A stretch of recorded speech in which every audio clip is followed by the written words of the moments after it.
So we got some Hasbro PulseCon news today to talk about here on the Transformer Slag podcast. PulseCon is a big event that Hasbro does once a year, usually around September or October, celebrating all the different Hasbro brands and putting out some big names, some big items, and hey, this is what's coming out, as well as exclusives.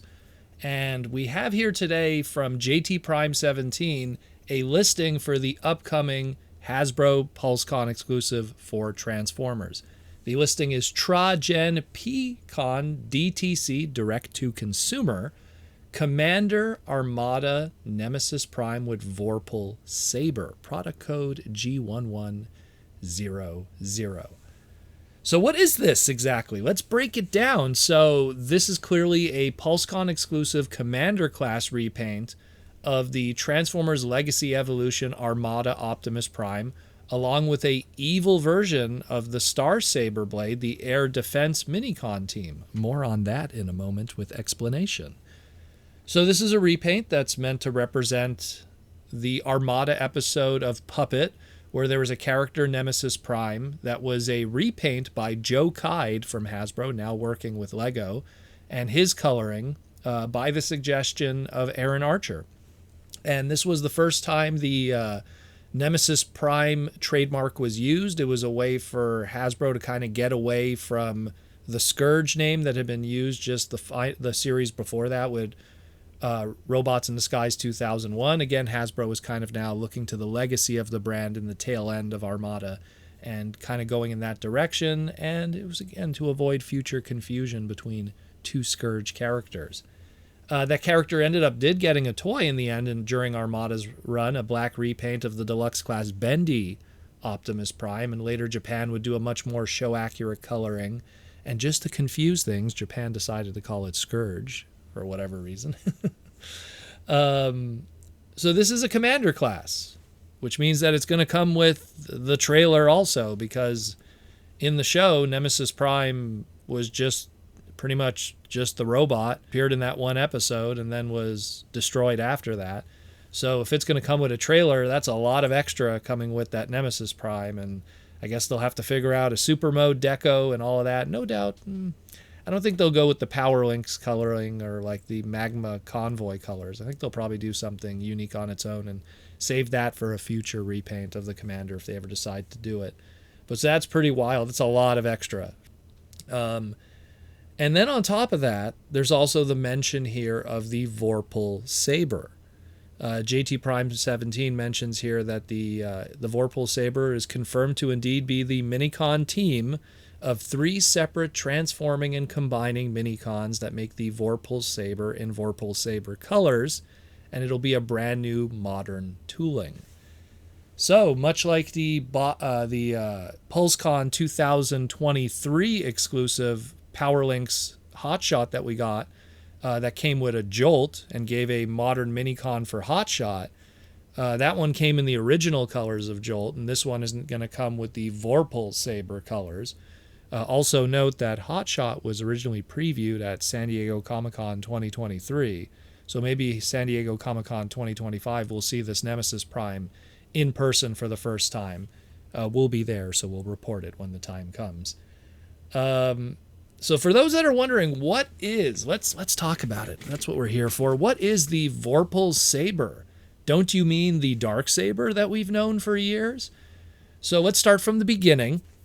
So you have the Minicon Air Defense team, the good guy Minicons, that were later repainted into the Air Assault Minicon team, the bad guy version in the West. In most fiction, these Minicons are the same characters. Just when they became the Air Assault team and the Dark Saber, they were tainted by the evil of whoever was holding them.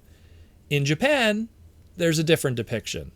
Due to them not getting the Dreamwave comic books or the roleplay Star Saber, Dark Saber items, they kind of handle it different because they have just the show to pull from. The Air Defense team, the good guy Minicon set team, were now the Microns in Japan, and they were called the Air Defense Micron team. And they were always blue in coloring, no matter who held them. Could be Autobots, could be Decepticons, could be Unicronians. It didn't matter. They would always be shining blue. When they did the Evil repaint in Japan, they called them the Air Assault Micron team. And they had clear plastic instead of the solid ones that we got over here with Hasbro. And the clear was used to have that LED gimmick shine into the mold, much for the use of the Hot Shot mold and anything else that had LEDs that could shine through it, like Japan had with those features. On the back of the packaging for it, they did call it the Dark Saber team, but that was quickly retconned in Micron, and they completely separated that team and gave it a new name, calling it the Aerial Extermination Team, a term first coined by Hasbro and Transformer Collector Club copywriter Jesse Witherich. And also he was the one who coined the Vorpal Saber for it, to give it a unique naming too for this version. The Vorpal part coming from another Hasbro trademark through Dungeons and Dragons. So this would stick and would be used later on for Nemesis Prime as his sword that he could spawn from his hand. It's not really an individual thing. He would spawn it out of his body, and that concept would be used for the Micron Legend manga through linkage and so on and so forth. So long story short, if I didn't lose you there, Star Saber and Dark Saber, same dudes, only in the Dreamwave comic fiction. Star Saber and Vorpal Saber, two different dudes, only in the animation fiction and extended Japanese material. So that's kind of how to explain that. So this is pretty cool, since we're not only getting a Evil Black repaint, which is always welcome, of a Optimus Prime mold, which always sells well too, but we're also getting more modern Minicon molds, which is great. And I'm sure we'll get the regular colors too, the Air Assault team and everything like that, the Air Defense team. And I'm sure we'll probably, maybe at some point get all the others for our Armada guys that had modern interpretations up to this point. Like where's our Sparkplug, our yellow Powerlink, Jolt, Long Arm, Leader 1, Mirage, Windshear. I know I'm forgetting somebody. Heck, that's a great box set right there. Much like they did with the Minicon box, the Micromaster box sets that we got before that. Like I said, no doubt this is probably going to debut at San Diego Comic-Con 2025, which is just in a few weeks, and we'll be there right there on the floor taking pictures and everything. So be sure to follow the Transformer Slag podcast socials, specifically the Twitter @Protoman. So be sure to follow that, and we'll be posting everything there, because we won't be doing any podcast segments because we're going to be gone a full week at San Diego Comic-Con with Hasbro, with Symbiote Studios, with Capcom and everything. So it's going to be wild. And speaking of San Diego Comic-Con, we also have some other San Diego Comic-Con reveals to talk about later this week. So stay tuned here on the Transformer Slag podcast, and we'll keep you covered. Thanks again for listening to the Transformer Slag podcast, and we'll keep you educated, entertained, and informed on all the gloriousness of our beautiful robot transforming hobby.